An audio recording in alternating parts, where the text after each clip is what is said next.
Using a cycle lane around what looked like a rather large obstacle.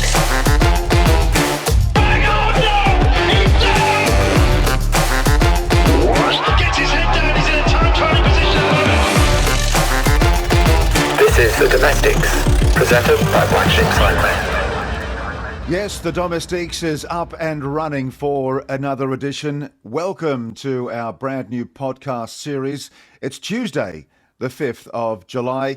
We really are rolling through the month, as we do, there's so much happening around the world of cycling. We are up to episode 3. It's so good to have you along for the Domestiques, wherever you're listening, in Australia or around the world. I'm Mike Tomolara. Some people are asking me, what are you doing on the Domestiques, Tomo? What do you do? Well, I'm trying my best, but I can tell you that I am delivering the water bottles for our team captain, Matilda Reynolds. Tills, hello to you. Hi, Mike. I feel like you're probably the director sportif, actually, just trying to keep us in line. And I'm not sure how many points I can get. I'm pretty unreliable, but I know that if I don't get the points, then Hollywood will be there to get us the social media, a bit like EF at the moment. So, well, we'll go to Hollywood in just a minute. I just want to know, Tills, where are you and what are you doing there? Yeah, I'm here in New Zealand, so yeah, just chasing love around at the moment, and I'll be I'll be back into. No, this isn't a love podcast. Like, what is that? Mix 106.5. So yeah, I'm just back from Europe, which was really exciting, and then I'll hopefully head back over to Australia for some of the NRS season for the rest of the year as well. Well, speaking of love, and although the sun has set over the Aegean Sea, I'm sure Hollywood Turner is enjoying the spoils of the Greek island of Mykonos. Hello to you, Hollywood. Tell us about it. Paint the picture. I'm following you on social media, and Mykonos looks magnificent. Hello, team. Yeah, thank you. It's a beautiful island, but I haven't ridden for 3 days now, so I'm getting antsy. So we're going to take off tomorrow night and get across to Italy where I can start riding. So I need to exercise. I'm a bit cooped up. How many kits have you taken with you? Colourful kits? No, look, to be honest, it's quite different. I've taken 5 of my team stitch and dart kit, either the yellow jersey or the red and yellow jersey, and I've taken 1 Australian kit. That's it. Very low key this year. Only 2 pairs of shoes and 1 helmet. So very low key this year.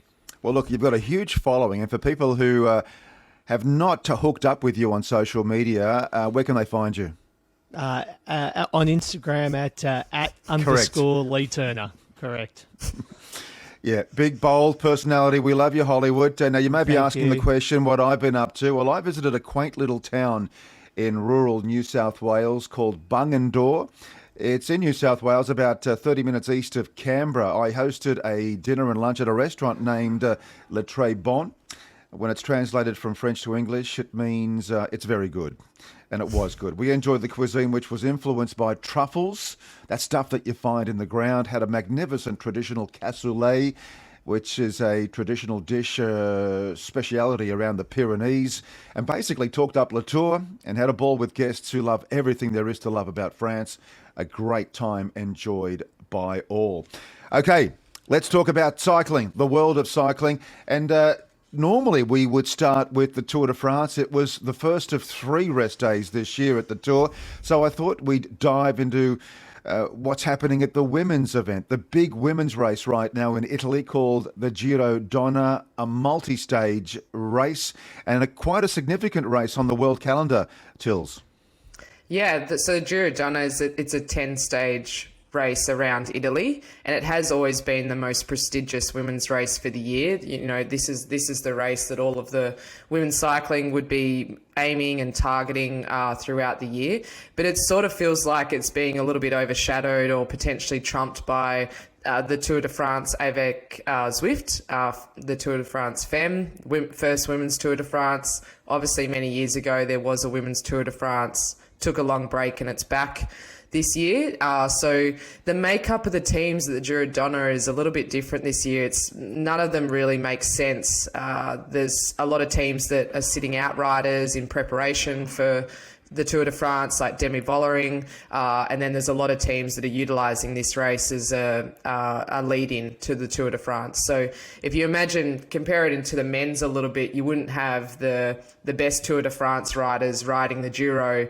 They would sit it out, but that's really just speaking to the development of women's cycling. They don't yet have these enormous teams, enormous budgets, where they can have these multi-riders who are focusing on these big targeted race. A lot of the women have to pretty much do all of the races.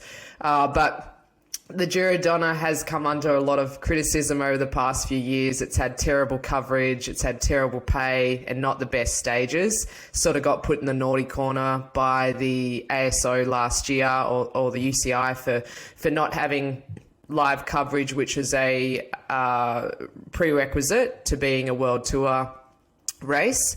This year it has committed to live coverage and equal prize purse, which is really exciting. But unfortunately today, when you switched on to watch the race, the break had already gone, so I can't really tell you what happened before that, which is a little bit challenging. But yeah, it has been really exciting, and today was certainly the most exciting stage. Hollywood, you've had a good look at it. What has impressed you? Oh, well, I was just talking before we went to air that I was impressed by Marta Cavalli. She looks beautiful on the bike. Her cadence is magnificent, just long and lean. And I was hoping she hung on to that climb, but she obviously didn't. But she still finished third, and she sits third overall. So she's one of my favourites. She just looks so good on the bike, looks so efficient, just poetry in motion on the bike. Tills, it's a 10-day race, but they're talking, or the reports are telling me that it could be over already. Yeah, well, I think just to pull out a couple of headlines before the race was almost over on stage 3-4 is that Vos is back. So Marianne Vos had she's hardly raced this year. She's actually only raced 6 times this year, and one of them I was actually at that race. Thanks very much, at Veenendaal, wow. where she got 5th and I was 14th, but. Yeah, I don't know how you put that on your CV. I don't think it makes it. But she's back, and I think on stages 2 and 3 had an incredible sprint, opens up so early, and was able to get over Elisa Balsamo, the world champion, who'd won on stage 2.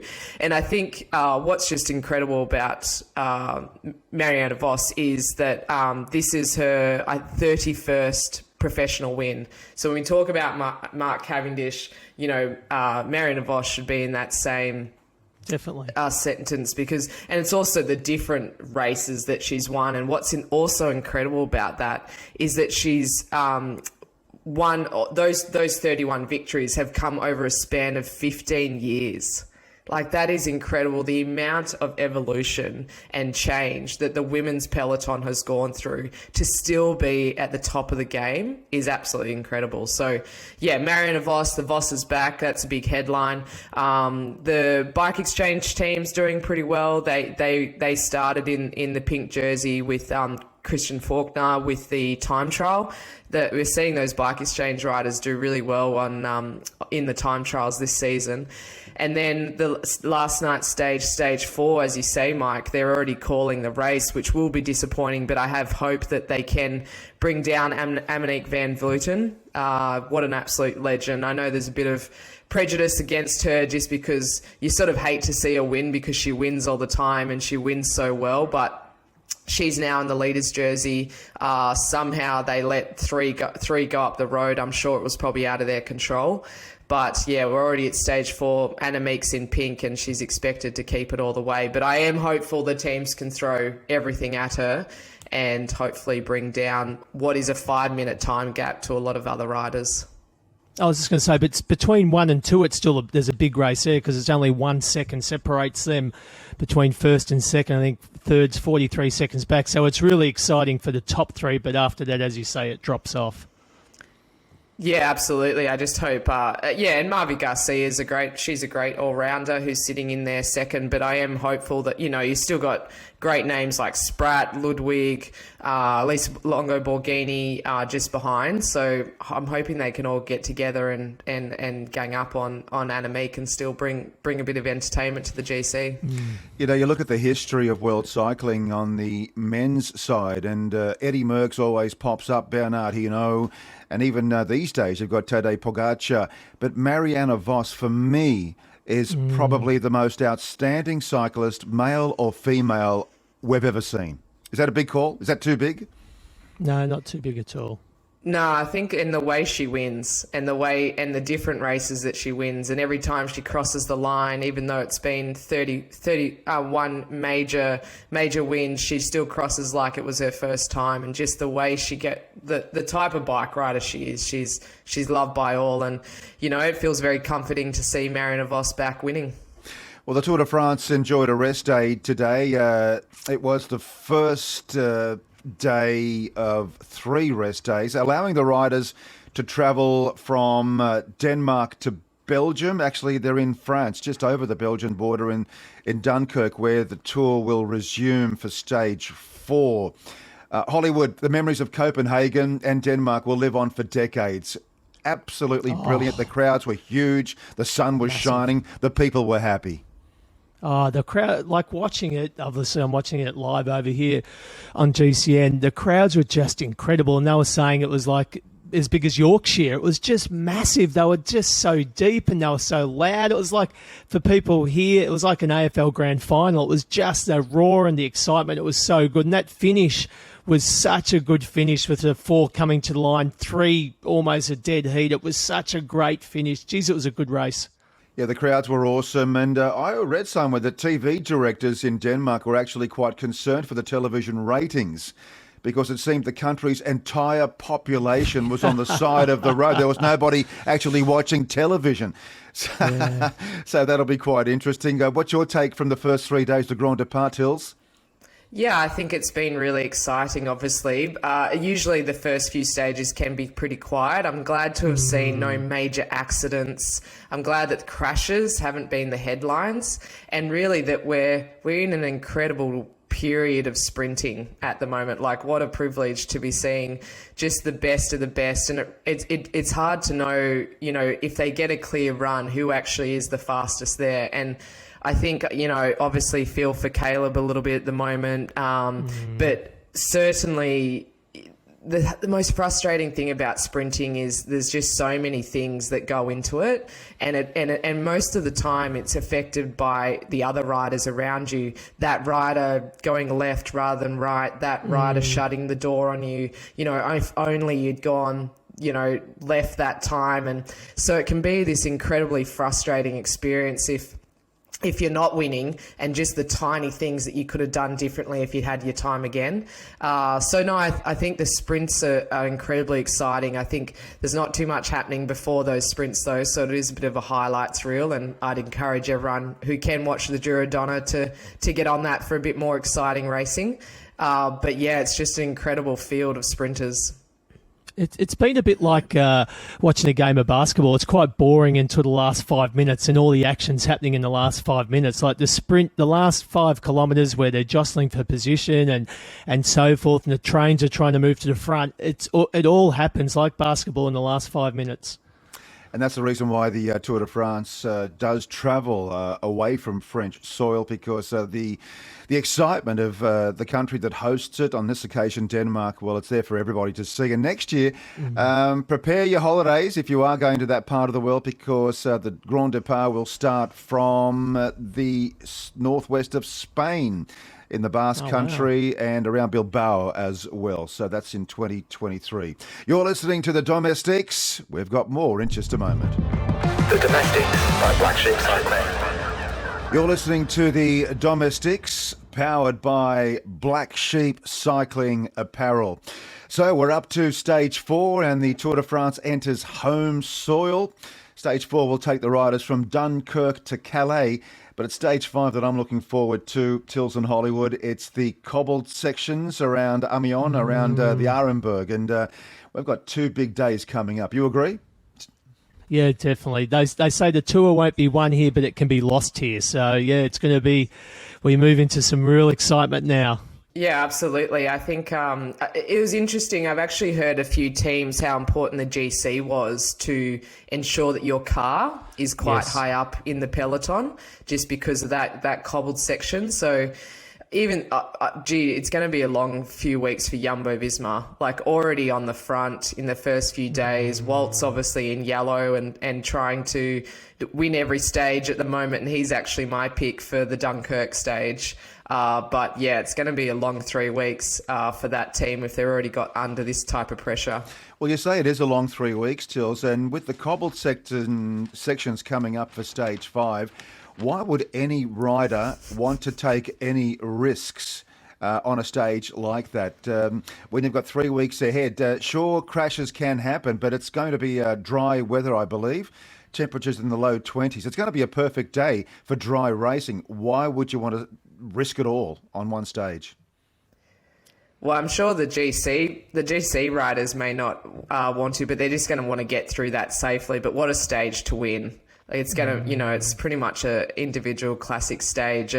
But that's what the tour's about, Mike. It favours those who risk it all, who go all in. So it seems too early to do that, as you say, on a 3 week stage. But as a fan, that's all we want to see. We want to see them go absolutely all in. But Turner, do you think your fanboy can get up?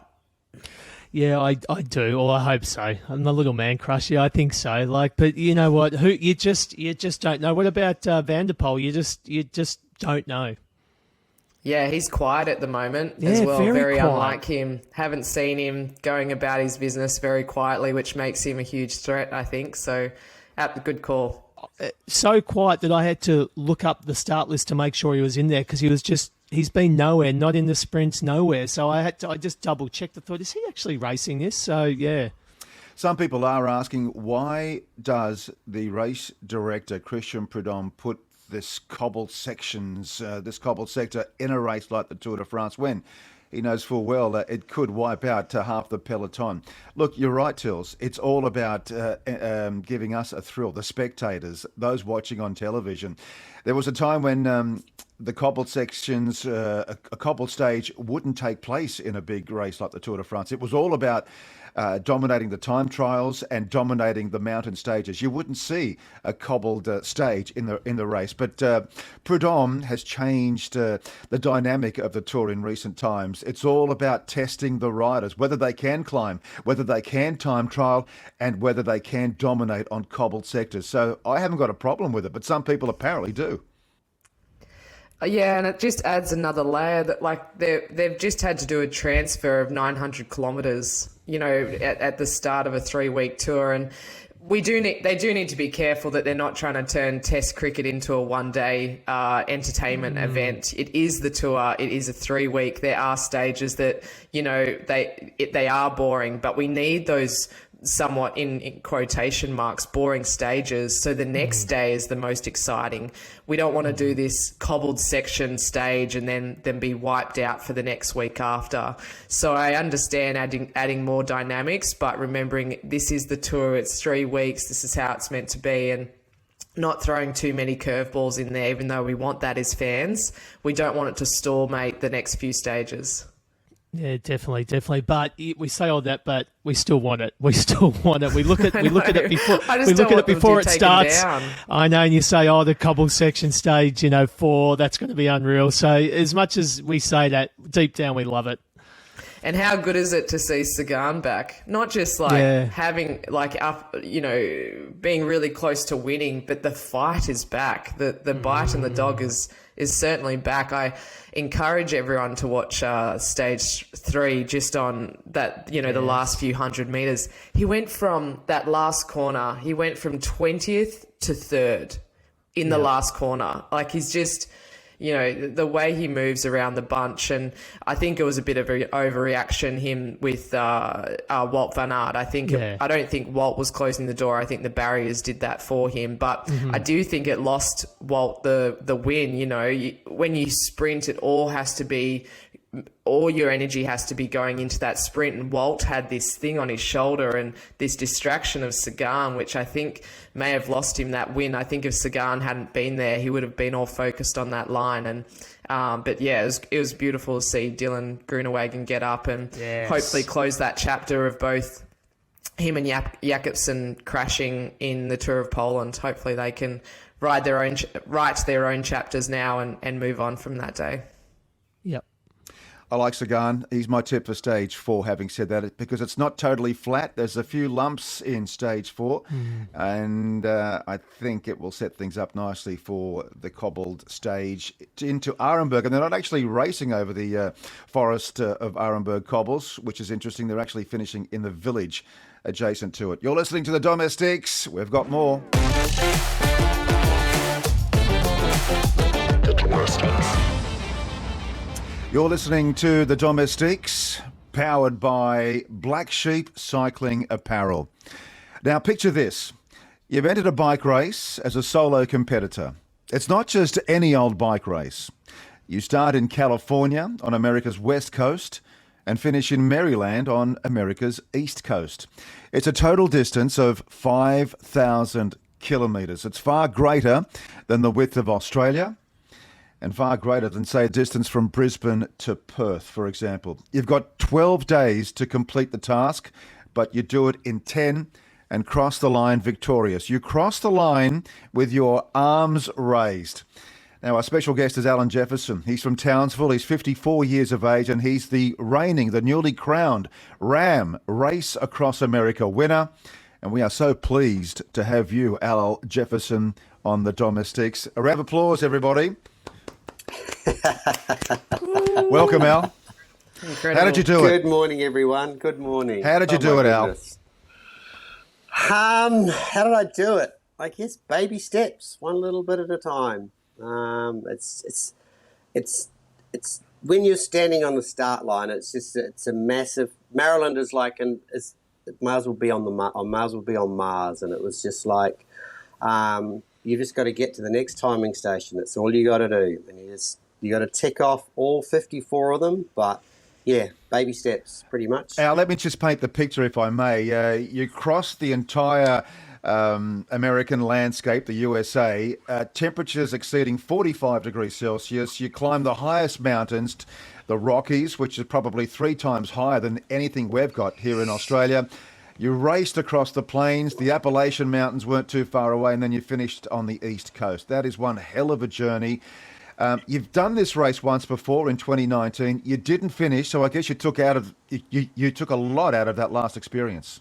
Yeah, I guess when I lined up in 19, I was probably a little bit cocky.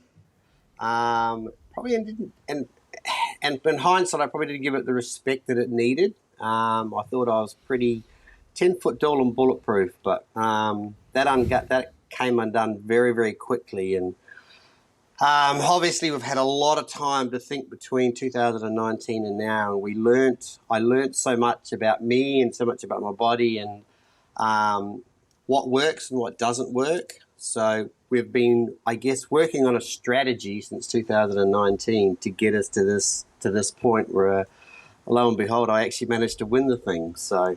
Yeah, it's been a long process. So, Allan, I've got to ask, I'm surprised to see you sitting down. How's your ass? Oh, my derriere is like, it got bad. It really got bad. And the crew did an amazing job of keeping me, I guess, on the bike. There were a few guys this year that actually DNF'd due to their backsides breaking down. Mine never broke down as such. It just got really angry and inflamed and painful, and it was, even getting off the bike for like 30 seconds, trying to sit back down again. It would take, it was taking upwards of 20 minutes of literally that's what there's lots of screaming, moaning and groaning, and sometimes you just have to sit there and as you know, that famous line out of Platoon, you just got to take the pain. And it's awful. And so what I don't quite understand is, when did you sleep and how much sleep did you get? I probably averaged somewhere between an hour and an hour and a half a day, which is not a lot. What? And that would come through as maybe like 10 or 20 minute sleeps, like a nap, or they would actually literally put me to bed. We had a little blow up mattress in the back of the follow vehicle, and they would put me down for a sleep cycle, which was about an hour 15 somewhere. And there was one occasion they woke me early, and I was just doughy, completely, like, eyes are open. There was no one at home, and that was probably the worst one. And I really struggled for a few hours after that, trying to get my things together. So yeah, you get used to being tired. Trust me. Can you tell me something else? Did they, because speaking of the sleeping, do they test? Because I would think if, some people took amphetamines or speed, that would keep them awake, they'd be able to keep going longer. Did they test at all? There is drug testing at the end. But, I know some people will probably do that, but you can, I guess, yeah, I didn't. It's not worth the risk.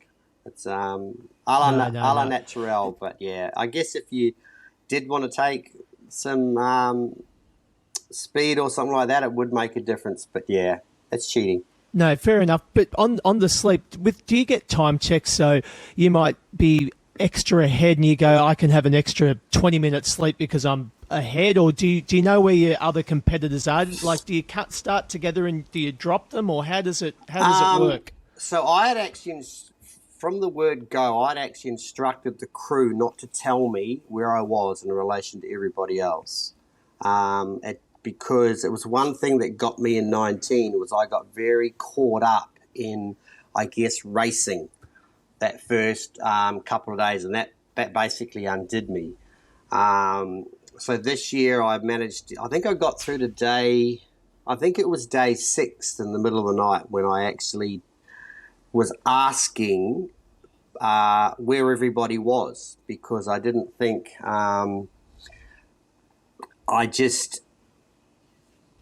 didn't know where I was and such forth. But that requesting sleep at that point wasn't too bad. It was only become critical in that sort of last 48 hours where I really couldn't afford to take any extra time because otherwise it was another 20 minutes or another hour that I was going to have to try and make up somewhere else down the road. When did you think you'd won it? When did you know? Did you know, 500 Ks out, or the last? When did you think, I've got this? The last 30 miles.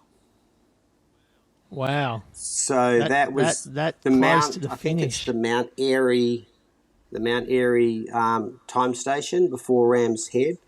And we'd been going back and forth, and when I'd actually caught Nicole during that previous. That's the Swiss rider. That was the Swiss rider, Nicole. She is an absolute beast, and I think I was about 140 miles, and I just had to keep pushing. I knew I had to keep pushing the whole way, and my legs were just starting to my legs were starting to fail. I was starting to puff up as get some edema, and but I really didn't know I had it until that 30 miles to go. And Al, when you realised that you were so close, did it come as a surprise when the crew told you, and you've got a crew of up to 10 people, I'm told. 10, yeah. When they told you you're going to win this race, did it come as a surprise? Because you said earlier that you really had no idea where you were and who was in front of you or who was behind you. Very much so. And when I got told, Nicole was nearly 200 miles in front of me. It's like 6 days, 6 days plus in. And I guess it's something that I love something to chase. I'm not someone who, I guess, can lead from the front. And that was probably a concern of mine was, and I said to my crew chief, I go, what happens if I'm in front? I don't think I'm responsible enough to be out the front.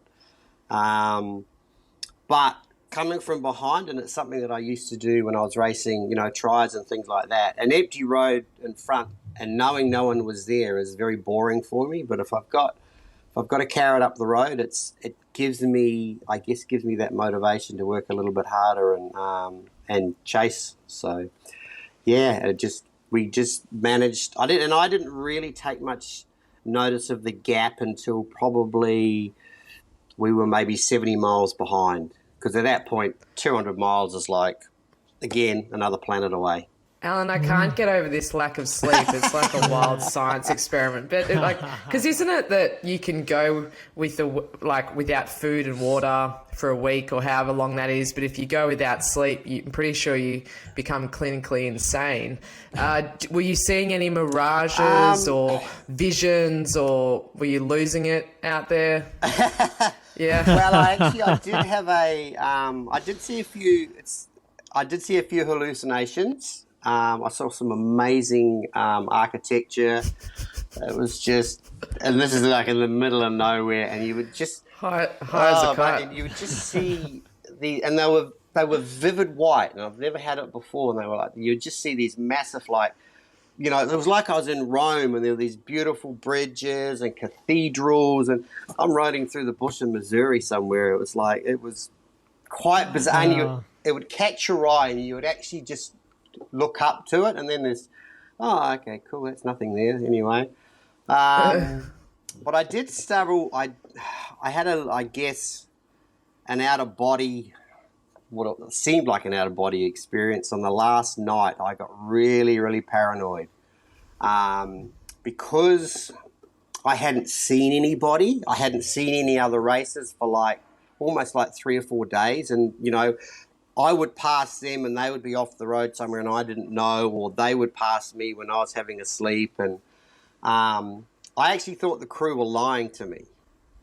It was really, it was a crazy few hours. And it was, and then it got to, and I was struggling, really, really struggling, trying to, what was real and what wasn't real. And it was, the crew did an amazing job. They actually managed to get me back on track. And I had Rebecca, one of the masseurs, she actually gave me this amazing restful sleep for 10 minutes, and I woke up clear as a bell.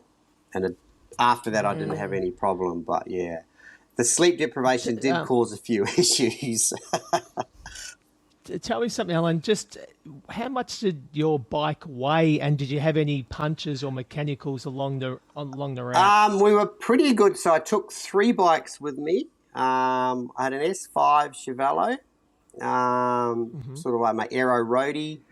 I had a Chev, which is like my TT, and I just had a TCR, giant TCR. That was TCR, purely. That was my. Settle down. That was purely my climbing bike. My go-to was probably the Chevelle. And it was interesting that as much as I wanted to ride the Chev, I just couldn't get comfortable on it, and I don't know why. Whereas riding around here in Townsville, it's my go-to bike. I just love my TT. It's just I'm super comfy, but I just couldn't get comfortable on it, which was a little bit annoying. But anyway, that's how it was. So, yeah, pretty much between the Chevelle and the Giant got me across the country. Al, I want to ask you about your body shape. How much did it change from the start to the finish? It did change a lot. And I guess there was a poignant moment. And I think it was at the Washington Time Station, which is, somewhere in Missouri. And I actually had to go to the loo and deal with my butt at that point in time. Anyway, I'm sitting in this laundrette at 2 o'clock in the morning, and I'm just all of these veins had appeared all over my body, and obviously body fat had just disappeared. And I actually had to do a chuckle to myself and go, Jesus, I'm just treating my body like a rental car today. It's just like. It was just, and so oh my God. How do you fuel something like that, Alan? Can you call Uber Eats and say, look, just follow my dot. I'll be up the road in 100K. I think it was, that famous runner, Kansas Dean Karnazes, called for a pizza and, I'll be up the road. But no, how do you fuel that? So I basically used a meal replacement was my go-to, which was Ensure Plus, and that was that's what I trained with, and it's something that's actually palatable, whether it's hot, cold, warm, or otherwise. And I substituted that with smoothies, some real food smoothies, and some pasta like mac and cheese, some pesto. My favourite was the pesto on pasta. It was just yummy. Al, tell us, Al, what does it mean to have won this? And let's just remind everybody, it's a one-stage time trial of a distance of 5,000 kilometres. What does it mean to have won this? Will you do it again? There's no real reason. Yeah, there's no real reason for you to do it again, is there? No, look, defend it. People have asked me, do I go back? And I said, look, it's just too early. It's just too early. Let me deal with the trauma from this one. What it means is actually still sinking into me. And I just, and even today, like it's, sitting here talking to you guys, I think this is just fantastic. And, but even, when we landed at the airport and all these people turned up to see me, I was just absolutely gobsmacked. Allan, one final thing when you say what it means to you, I know you, and it's a very close cause to our sponsor Black Sheep Cycling in their Man Ride, but is men's mental health. And I saw that you had been promoting that, raising money for that cause. Yeah, I just wanted to understand why you chose that area. It's something that's very, very dear to my own heart. Having, everybody struggles, and I've struggled in the past, and it's and exercise it's an amazing therapy, and if I can just get one person. If I can just save one person from going down that path of destruction, my job is done. But we partner with an organisation, Selectability, and they have a bike shed. So it's like Man Shed, but it involves push bikes and exercise, and which is again something dear to my heart. So that was, I guess, a pretty good reason to get out in there and do it. And if we can somehow use this win to, I guess, help people and make some change that people don't have to worry about this anymore, it's a good thing. Al, you've made a huge difference on the bike and off the bike. I know the people of Townsville have rallied behind you, and I saw the scenes at the airport when you arrived home. It was quite incredible. It's a shame that the mainstream media in Australia didn't jump on the bandwagon. They'd rather see Nick Kyrgios blow up at Wimbledon, I guess. But having said that, look, we respect exactly what you've done. Congratulations. As far as I'm concerned, you're a legend, and you've done something that very few have achieved in their lives. So round of applause for Allan Jefferson, everyone. Yeah, you've inspired me to go for a ride today, but definitely not to do that event. No, thank you. And it's if we can, it's a very, very niche market, this ultra cycling, and somehow to make it mainstream, I don't know how, but it's been an absolute pleasure talking to you guys. I'm pretty lucky, I think. Very, very lucky. We're very lucky too, Al. We'll leave it there. That's our edition of the Domestiques for the 5th of July. Thanks to Allan Jefferson, RAAM winner 2022. Yay. Tills, thanks to you. Hollywood, thanks to you. We'll do it all again very soon. Bye for now. The Domestiques by